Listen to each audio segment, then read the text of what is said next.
There is an 80-year debt cycle that has destroyed every empire that has ever existed, and the United States is entering year 80 right now. Every empire that has ever collapsed followed the same debt pattern, and every single one took exactly 80 years from peak confidence to terminal crisis. Rome, Spain, Britain, Japan.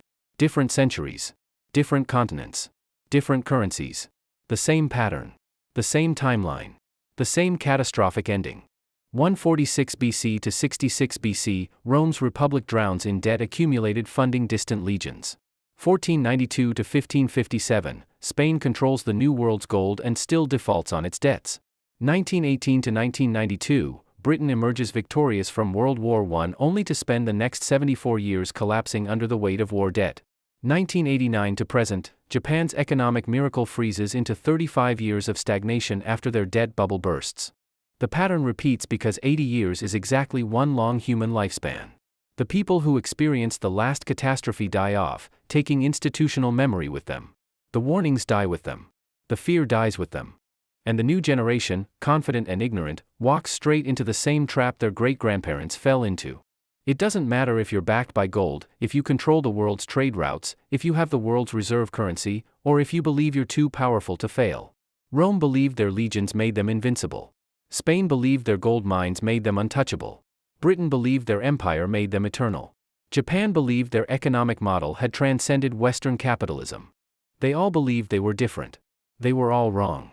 The United States implemented the Bretton Woods system in 1944, making the dollar the world's reserve currency. Do the math. 1944 to 2024. We are 80 years in. We are entering the exact same terminal phase that destroyed every empire before us. This isn't theoretical. The debt cycle is already in motion. America's national debt stands at $34 trillion and climbing. Interest payments alone now exceed defense spending. The government borrows money to pay interest on money it already borrowed. And we're approaching the phase where decades of borrowing compress into months of collapse, where the slow accumulation transforms into sudden catastrophe. The warning signs don't announce themselves with sirens. They whisper through bond markets, through credit ratings, through the quiet desperation of governments printing money they can't back. Leaders don't see the avalanche coming because they're standing on snow that has been accumulating for 80 years. They feel the ground beneath their feet. They see the economy still functioning. They believe the warnings are exaggerated, right up until the moment everything breaks at once. Tonight we're examining 5 empires across 2,000 years that all followed this identical 80-year pattern. We're going to see how Rome's debt destroyed the Republic. How Britain's debt ended an empire. How Japan's debt froze an entire generation. And why America is following their script perfectly, line by line, year by year. What you're about to see isn't economic theory. It's a countdown clock that's been ticking since your grandparents' generation. And we're in the final minutes. But before we see how America matches this pattern exactly, you need to understand why the cycle is always 80 years, and why every civilization believes they'll be the exception, until they're not. The pattern is always identical because 80 years is exactly one long human lifespan, the time it takes for everyone who experienced the last catastrophe to die. This isn't coincidence. This is the mechanism. A person born during a debt crisis lives through the recovery, watches the economy stabilize, sees prosperity return, and spends their final years warning that the debt is unsustainable. Then they die. And with them dies the memory of what happens when debts can't be repaid. The next generation inherits the debt but not the fear. And the cycle begins again. Every debt cycle follows 5 stages, and every empire moves through them in exactly the same sequence. Stage 1, Crisis Response. The empire faces an existential threat, war, invasion, economic collapse. Survival requires massive emergency spending. The government borrows whatever it takes because the alternative is destruction. The debt is justified. The debt is temporary. The debt will be repaid once the crisis passes. Stage 2, Victory Illusion. The crisis ends. The empire survives. The economy recovers. And the debt? It worked. It saved the nation. It prevented collapse. Debt transforms from emergency measure to economic tool. We borrowed our way out of disaster, the leaders say. Why shouldn't we borrow for prosperity? Stage 3, Acceleration. Decades pass. Each year brings new spending, new programs, new wars, new promises, all funded with borrowed money. But the economy grows. Tax revenues increase. The debt is manageable. It becomes normal. It becomes invisible. Politicians promise more benefits and lower taxes simultaneously because debt fills the gap. And no one alive remembers what happens when the debt becomes unpayable. Stage 4, Terminal Phase. The debt has grown so large that interest payments consume a growing share of government revenue. The only way to pay the interest is to borrow more money. The government is no longer borrowing to invest or to respond to crisis, it's borrowing to service old debt. This is the trap. This is the point of no return. But leaders don't see it because the economy still functions, the currency still buys goods, and the bond markets still accept new debt. Stage 5, Collapse Trigger. Something breaks the illusion. A failed bond auction. A credit downgrade. A geopolitical shock. The specific trigger doesn't matter. What matters is that creditors suddenly doubt they'll be repaid in currency worth what they lent. When confidence breaks, it breaks completely. Creditors refuse new lending. The government cannot roll over maturing debt. The cascade begins. And decades of slow accumulation compress into months, sometimes weeks, of sudden collapse. By year 60, everyone who remembers the original crisis is elderly or dead.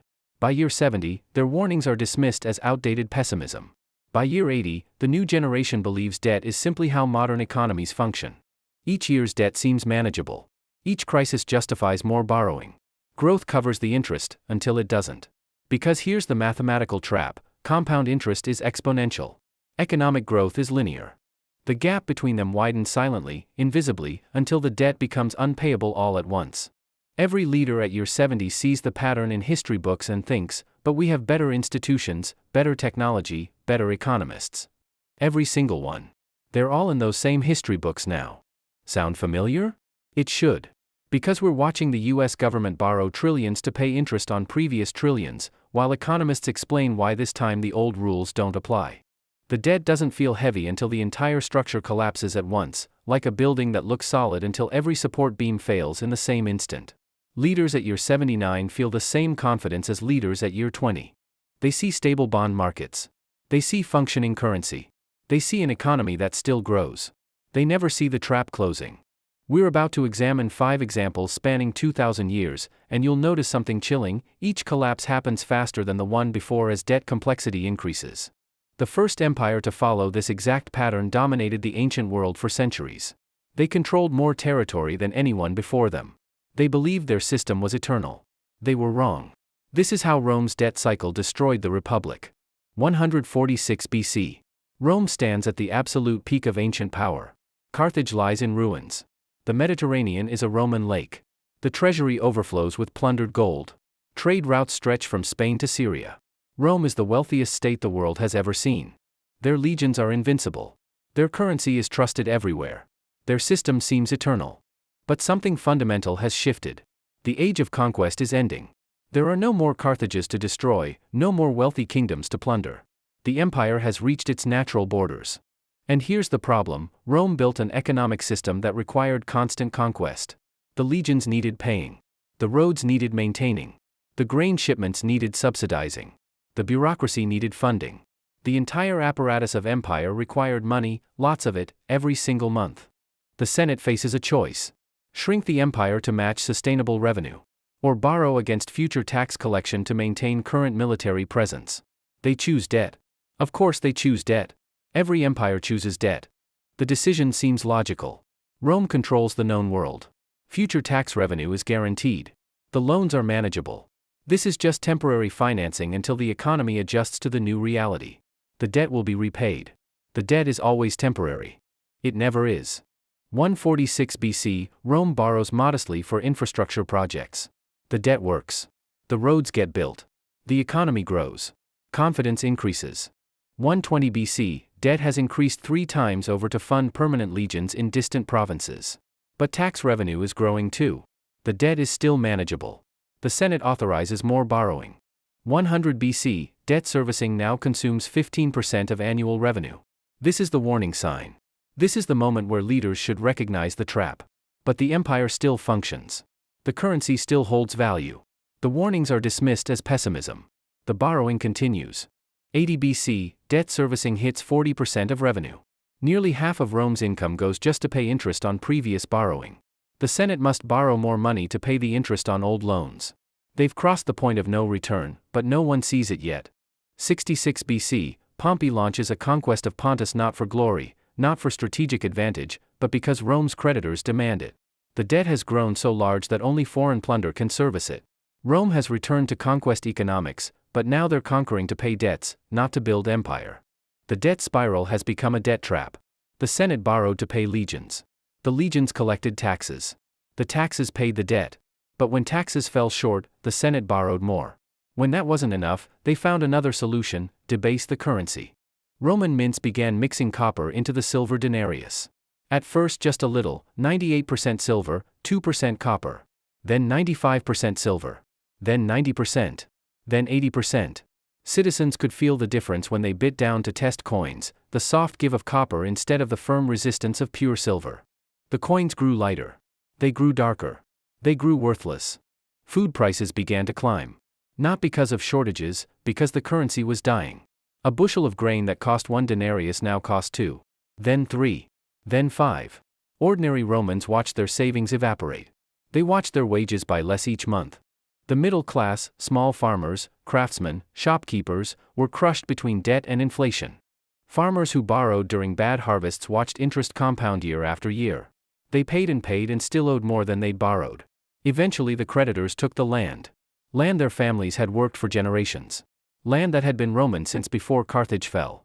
The Forum, once a place of republican debate, of citizens arguing policy, became an auction house where the wealthiest creditors purchased policies directly from indebted senators. Elections were bought with borrowed money. Political offices became investments. The debt didn't just destroy Rome's economy. It destroyed Rome's republic. By 66 BC, Rome had transformed completely. The wealthiest state in the world had become a debt-trapped society where war was waged not for glory or security, but to pay creditors. 80 years. That's how long it took. And the conditions were set for everything that followed. Caesar's rise. The Civil War. The end of the Republic. The debt cycle didn't just damage Rome, it created the fractures that would eventually shatter republican government entirely. They believed Mediterranean control made them invincible. They believed their legions guaranteed their security. They believed their currency would always hold value. They believed they were different. They believed the old rules didn't apply to them. They were wrong. Every empire believes they're different. Until they're not. Rome's collapse took 80 years and destroyed a republic. But the pattern repeated faster with modern finance. The British Empire took the same path in half the time, and unlike Rome, they knew the pattern existed, they studied it, they taught it in their universities, and they fell into it anyway. 1918, Britain stands victorious. 4 years of industrial slaughter have ended. The British Empire controls 25% of the world's land surface, more territory than any empire in history. The Royal Navy commands every ocean. The pound sterling backs global trade. London is the financial capital of the world. Britain has won the Great War. But victory came with a bill. £35 billion, equivalent to 136% of Britain's entire GDP. To put that in perspective, imagine the United States spending $30 trillion on a single war. Britain didn't have £35 billion. They borrowed it. Primarily from the United States. And in that moment, everything changed. Britain transformed from the world's largest creditor nation to a debtor nation overnight. The empire faces the same choice Rome faced: restructure to match new economic reality, or borrow to maintain the illusion of continued power. Britain chooses debt. They choose to rebuild with borrowed money. They choose to maintain military garrisons across Africa, Asia, and the Middle East with borrowed money. They choose to defend the pound's value with borrowed money. The debt cycle accelerates. 1918, national debt hits 136% of GDP. The war is over. The debt will be temporary. Economic growth will reduce the burden. That's what the economists promise. 1920, the pound devalues 20% against the dollar. The first crack in the foundation. But Britain is still an empire. The debt is still manageable. 1925, Britain returns to the gold standard at pre-war parity, desperate to restore the pound's prestige. This requires borrowing even more to defend an overvalued currency. Pride funded with debt. 1931, Britain is forced off the gold standard. The debt has made it impossible to maintain. Currency credibility begins to crumble. But the empire endures. The colonies remain. The illusion holds. 1945, World War II ends. Britain stands victorious again. And drowning in debt. Another 250% of GDP added to the existing burden. The national debt now exceeds 250% of the entire economy. Britain has won 2 world wars and is financially destroyed by both victories. 1956, the Suez Crisis. Britain attempts to assert military power in Egypt. The United States threatens to dump pound sterling unless Britain withdraws. Britain withdraws. The moment is symbolic but devastating. The British Empire cannot conduct military operations without American approval. Because America holds the debt. 1976, Britain goes to the International Monetary Fund for a bailout. The IMF imposes austerity conditions. Britain, the nation that once financed the world, becomes a managed economy, its policies dictated by creditors. 1992, Black Wednesday. Currency speculators, led by George Soros, attack the pound. Britain spends £3.4 billion in a single day trying to defend the currency. They fail. The pound crashes out of the European exchange rate mechanism. The final collapse of currency credibility. Britain admits what the debt made inevitable decades earlier: they are no longer a monetary power. 74 years. From armistice to currency collapse. Britain compressed Rome's 80-year pattern into a single lifetime. But here's what makes Britain's decline so instructive: through the entire collapse, the illusion was maintained. The 1920s through 1950s saw coronations, Commonwealth conferences, UN Security Council permanence, all the pageantry of power. All financed with American debt. Britain looked like an empire while functioning as a debtor state. The debt spiral mechanics are brutally clear. Britain borrowed from America to maintain colonies. The colonies became expensive to hold. Britain borrowed more to keep them. But the debt made the colonies economically unviable. India, Africa, the Middle East, independence movements succeeded not primarily through military victory but because Britain literally couldn't afford to stay. The debt didn't just end the empire, it made the empire mathematically impossible. The political consequences cascaded. In 1945, the Labour government promised a comprehensive welfare state, the National Health Service, expanded pensions, social housing, while managing unpayable war debt. By 1976, the IMF imposed austerity. By 1992, the pound's collapse ended any pretense of independent monetary policy. Parliament traded sovereignty for debt relief in stages, each crisis surrendering more control. The human cost was grinding and relentless. Post-war rationing continued until 1954, 9 years after victory. In 1947, British families queued for bread rations while watching American cars, built with British debt payments, roll through London streets. The generation that won the war spent their prime working years in austerity, paying for it. They defeated Hitler and came home to decades of deprivation. Britain studied Rome. They taught the debt cycle at Cambridge and Oxford. Their economists knew the pattern. Churchill himself referenced historical parallels. But when faced with the choice between admitting decline or borrowing to maintain illusion, they chose debt. Every time. Because the political cost of truth was higher than the economic cost of lying. They believed their empire was different. They believed the pound's reserve status was permanent. They believed their institutions were superior to Rome's. They were wrong. Britain's cycle was faster than Rome's, but they at least maintained societal stability during the decline. The next example had no such luxury. When Japan hit its debt wall, the collapse didn't destroy the empire, it froze an entire generation in permanent economic stagnation. This is what happens when modern financial engineering meets ancient debt patterns. 1989, Japan stands at the peak of economic power. The post-war miracle has transformed a defeated nation into the world's second-largest economy. Japanese real estate is valued at 4 times all U.S. real estate combined. The Nikkei stock index hits 38,915, a number that will haunt a generation. Japanese corporations are buying American icons, Rockefeller Center, Columbia Pictures, Pebble Beach. Economists confidently predict Japan will surpass the United States as the world's largest economy by 2000. The confidence isn't irrational. It's backed by decades of explosive growth, technological dominance, and a savings rate that funds endless investment. Japan has perfected capitalism. Japan has transcended Western economic cycles. Japan is different. January 1990. The bubble bursts. The stock market crashes 60% in 20 months. Real estate collapses 87% over the next decade. $10 trillion in wealth evaporates, not into someone else's pocket, but into nothing. It simply ceases to exist. Banks hold loans backed by assets worth a fraction of the loan value. Corporations hold real estate worth less than the mortgages. The entire financial system is technically insolvent. Japan faces the same choice every empire faces: let the bad debts default, let the banks fail, endure a brutal but cleansing depression, or take on the private debt and try to stimulate their way back to growth. They choose debt. The Japanese government begins the longest stimulus experiment in economic history. 1989, government debt sits at 50% of GDP. Manageable. Sustainable. 1995 to 87% of GDP. The government has spent trillions on stimulus. Infrastructure projects. Bank bailouts. Corporate support. The economy stabilizes but doesn't grow. 2000 to 140% of GDP. A decade of stimulus. A decade of zero growth. Interest rates cut to zero trying to encourage borrowing. It doesn't work. 2010 to 200% of GDP. 2 decades of stagnation.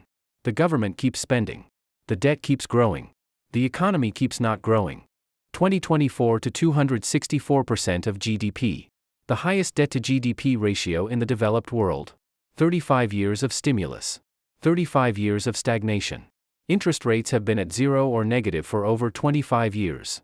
The yen has lost 50% of its value since 2012. And the economy still doesn't grow. But here's what makes Japan's collapse unique: there was no visible collapse. Through the 1990s and 2000s, Japan maintained every appearance of prosperity. Salaries stayed high. Unemployment stayed low. The trains ran on time. The stores stayed full. There were no bread lines, no bank runs, no riots. To a casual observer, Japan looked fine. But growth had stopped. The economy froze like a photograph. And it's been frozen for 35 years. The government spent trillions on stimulus, infrastructure, bridges to empty islands, airports with no flights, roads to nowhere. Each project required more debt. The debt servicing consumed a growing percentage of the budget, requiring more borrowing just to maintain current spending. Banks became zombie banks, technically bankrupt but propped up by government guarantees, unable to lend but unable to fail. Companies became zombie companies, unable to grow, unable to die, consuming capital just to survive. The Nikkei peaked at 38,915 in 1989. In 2024, 35 years later, it has only recently returned to that level. An entire generation entered the workforce in 1990, worked their entire careers, and retired in 2025 having experienced zero real economic growth. Their life savings in 1989 bought the same amount in 2024. 35 years of work. Zero wealth accumulation. Zero progress. The human cost isn't dramatic, it's grinding. Young Japanese in the 1990s were called the lost generation, unable to find stable employment, unable to afford homes, unable to start families. Then came the really lost generation of the 2000s. Now we have the eternally lost generation of the 2010s and 2020s. 3 consecutive generations have never experienced real economic growth. Marriage rates collapsed. Birth rates collapsed. Japan is literally aging into extinction because young people cannot afford children in an economy that doesn't grow. Walk through Tokyo today and you see the ghost of 1989, buildings from the bubble era still standing, still functioning, but frozen in time like a photograph that never changes. Japanese salarymen in their 60s work the same jobs at the same companies they joined at 22, in the same offices, for the same real wages, having experienced nothing but sideways movement for 4 decades. The mood in Japan isn't panic or fear, it's resignation. An entire society that has accepted stagnation as permanent, that has forgotten what economic growth feels like. Japan's government is trapped in a debt prison of their own making. They cannot raise interest rates without making the debt unpayable. They cannot cut spending without triggering depression. They cannot inflate away the debt without destroying the yen and triggering capital flight. Every option leads to crisis. So they choose none. They simply continue, borrowing more to service old debt, printing money to buy their own bonds, maintaining the illusion while the society slowly dies. Japan chose to prevent collapse by taking on unlimited debt. They succeeded. There was number 1930s-style depression, no bank runs, no social chaos. Instead, they created something worse, permanent stagnation. The economy didn't collapse. It stopped. And it's been stopped for 35 years. The U.S. Federal Reserve studied Japan's response extensively. Their conclusion: we won't make their mistakes. Then 2008 happened. The financial crisis hit. And the Fed did exactly what Japan did: cut interest rates to zero, launched unlimited quantitative easing, took on private bank debt to prevent failures. The Fed followed Japan's script line by line. Japan's frozen collapse is the preview of America's future. But there's a critical difference: Japan is a creditor nation with high savings rates and trade surpluses. America is a debtor nation with negative savings and massive trade deficits. When America hits the same debt wall Japan hit, the collapse won't freeze, it will shatter. And the warning signs are already flashing. 1944, Bretton Woods, New Hampshire. 44 nations gather to rebuild the global financial system from the ashes of World War II. They agree to peg their currencies to the dollar. The dollar becomes the world reserve currency.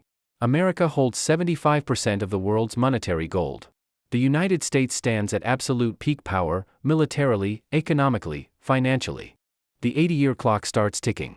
Phase 1, Crisis Response, 1944-1950s. Post-war debt peaks at 119% of GDP in 1946, higher than today. But the economy is growing explosively. The Marshall Plan extends dollar dominance across Europe. Debt-to-GDP ratio declines as growth outpaces borrowing. By the late 1950s, the debt seems under control. The crisis has been managed. Confidence returns. Phase 2, Victory Illusion, 1960s to 1970s. The debt worked. America won the war and rebuilt the world. Why not use debt for domestic transformation? The Great Society programs expand: Medicare, Medicaid, welfare spending. The Vietnam War adds $168 billion in costs. Then comes 1971. Foreign creditors, especially France, start demanding gold for their dollars. They see America printing money to fund butter and guns simultaneously. Nixon closes the gold window. The dollar is no longer backed by gold, only by faith in U.S. government debt. Debt has been renormalized. And the deficits don't matter doctrine begins. Phase 3, Acceleration, 1980s to 2000s. Reagan Revolution. Defense spending explodes to win the Cold War. Social spending continues to grow. Tax cuts reduce revenue. The debt explodes from $907 billion in 1980 to $5.7 trillion by 2000. But the economy is growing even faster. The tech boom. The peace dividend. The end of history.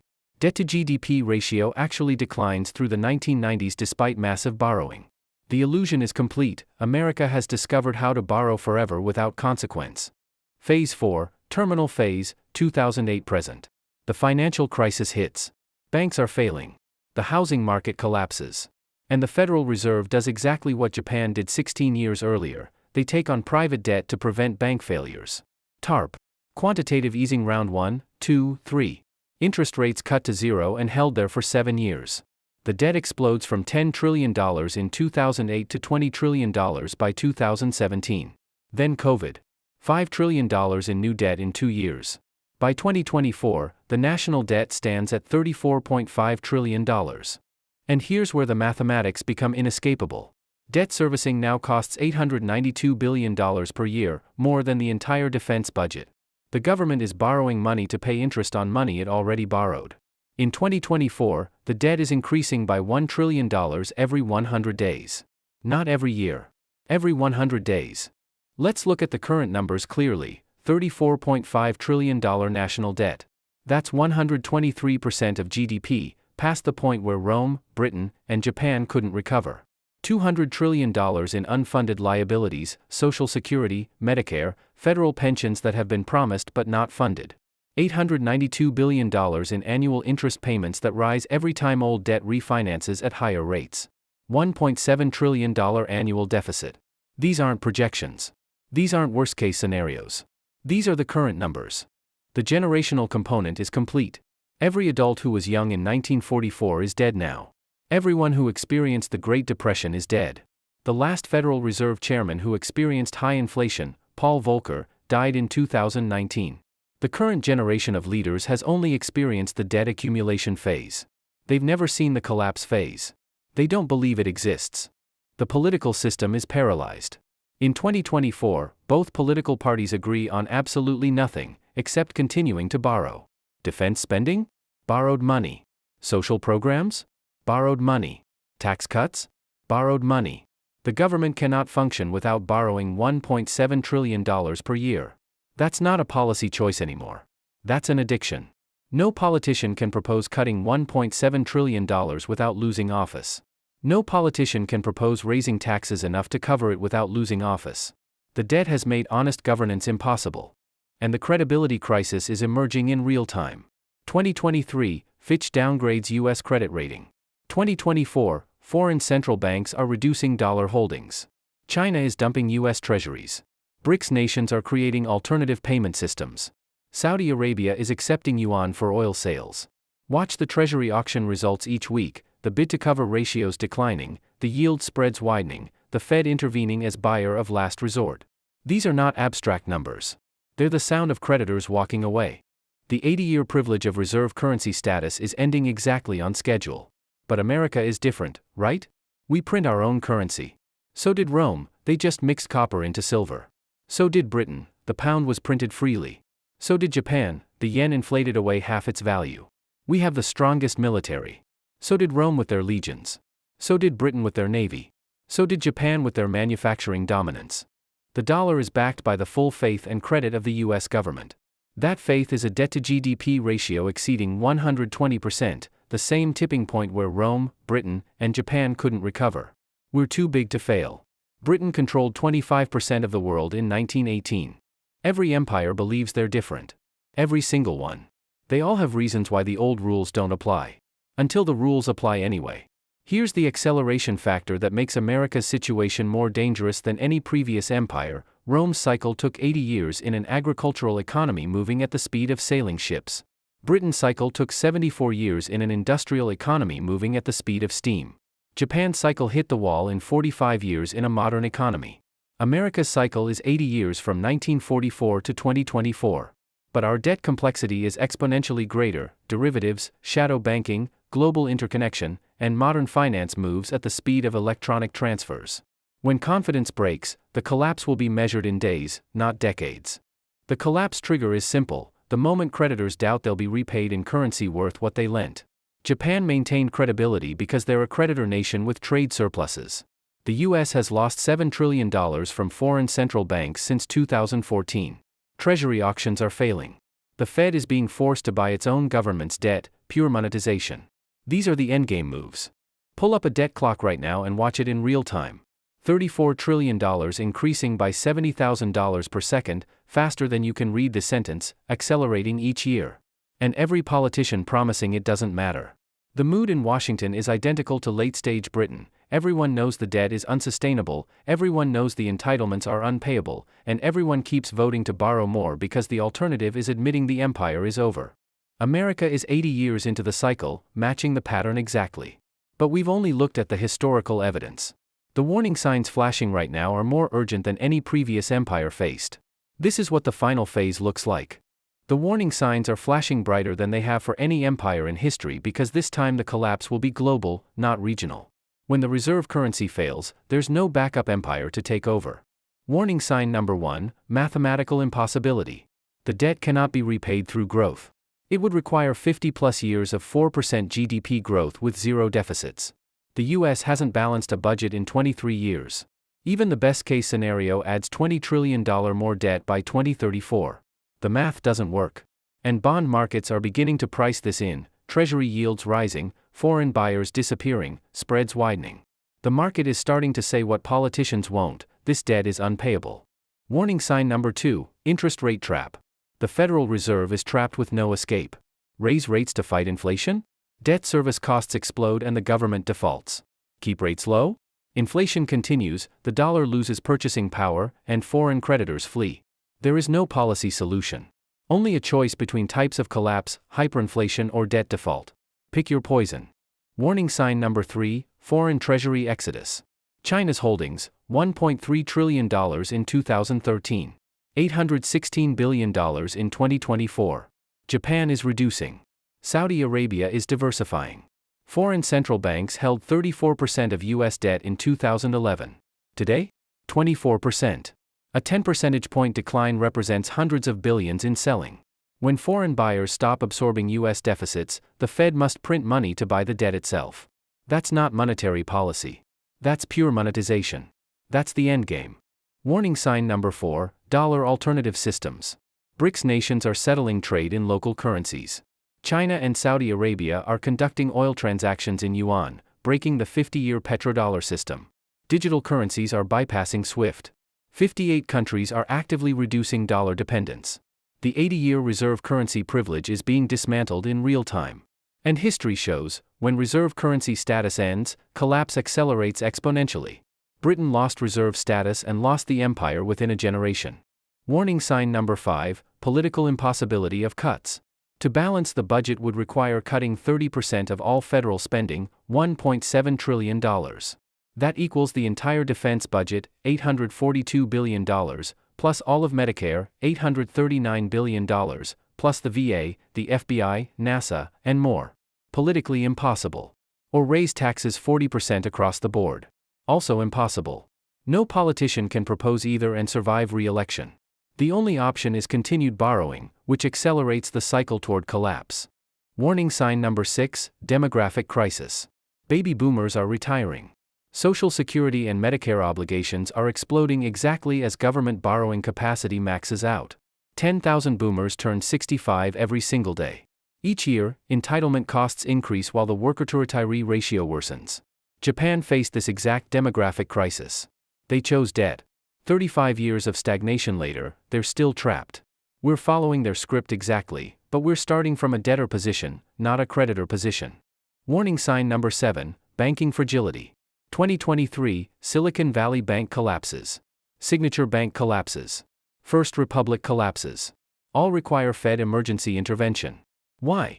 Banks hold treasury bonds that have lost 20 to 40% of value due to rate increases. Mark them to market, and many regional banks are technically insolvent. They're holding safe government debt that has become toxic. The next crisis will require even larger bailouts with even more borrowed money. 7 warning signs. All flashing red simultaneously. Here's the speed factor that should terrify you. Rome had decades between crisis and collapse. Britain had years. Japan's asset bubble burst in months. When U.S. Treasury confidence breaks, it will happen in days, the speed of electronic capital flight. $7 trillion could exit in a week. That's not speculation. That's the liquidity reality of modern markets. And this time is different, but worse. Every previous empire had somewhere for capital to flee. When Rome fell, wealth moved to Constantinople. When Britain declined, capital flowed to America.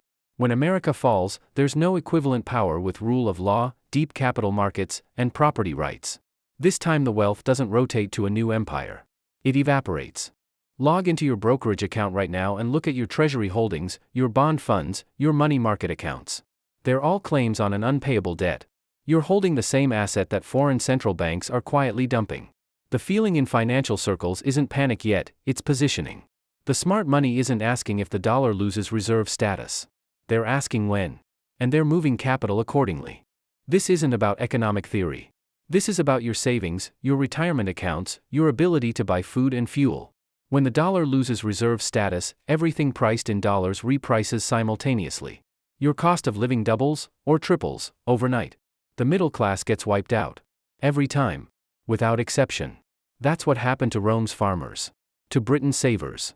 To Japan's lost generations. 7 warning signs. All flashing red. All ignored by a political system that cannot acknowledge the problem because there's no solution that doesn't involve collapse. The pattern has repeated for 2,000 years. America is not the exception. The question isn't whether this ends.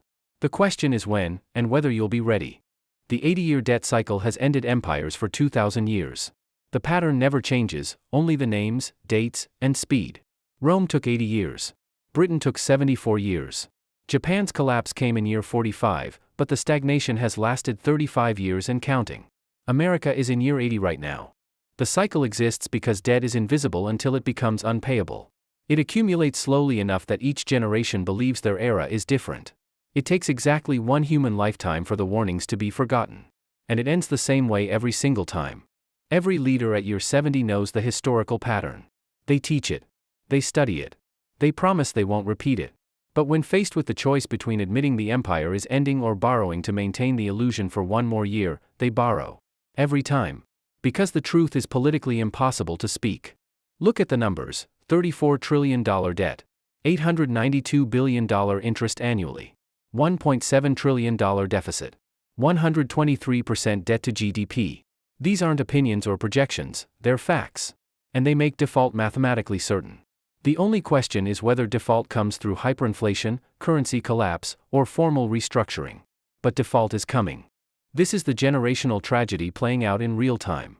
The generation that implemented Bretton Woods is dead. The generation that could have fixed this chose not to. The current generation will watch it collapse. The next generation will live in the aftermath. This is the cycle: one generation's prosperity is the next generation's catastrophe. The question isn't whether America's debt cycle will end in collapse. The pattern is too consistent. The mathematics too certain. The warning signs too clear. The question is when, this year, next year, 5 years. And whether you'll be positioned to survive it or caught holding debt that becomes worthless overnight. History has all the answers. It shows that every empire believes it's different. Every empire has reasons why the old rules don't apply. Every empire borrows until creditors lose faith. And every empire collapses within 80 years of the crisis that triggered the borrowing. There are no exceptions. America will not be the first. Here's the brutal truth: there's no fix. No policy can make $34 trillion in debt disappear. No politician can cut spending enough to matter. No economic growth can outpace exponential debt accumulation. The trap is already sprung. We're just waiting for the market to acknowledge what the math already proves. There's a feeling in the air right now that matches descriptions from 1971, from 1990, from 2008, the sense that something fundamental is breaking, but no one wants to say it out loud. Watch the Treasury Secretary's face during debt ceiling negotiations. You see someone managing an unpayable debt pretending it's a solvable problem. The question is whether you'll recognize the pattern before the collapse, or after. Whether you'll position your wealth before the currency loses reserve status, or watch your savings evaporate like the Japanese in 1990. Whether you'll be the person who saw it coming, or the person who believed it's different this time until it wasn't. The 80-year cycle has never been broken. Not once. Not ever. America is in year 80. And the warning signs are flashing brighter than any empire in history. The pattern is 2,000 years old. The cycle is 80 years long. America is in year 80. The warning signs are all flashing. History has all the answers. And history says, this ends in collapse. The only question is whether you'll be ready. If this opened your eyes to the debt cycle no one's talking about, hit subscribe and turn on notifications. Because what comes next will define a generation, and most people won't see it until it's too late.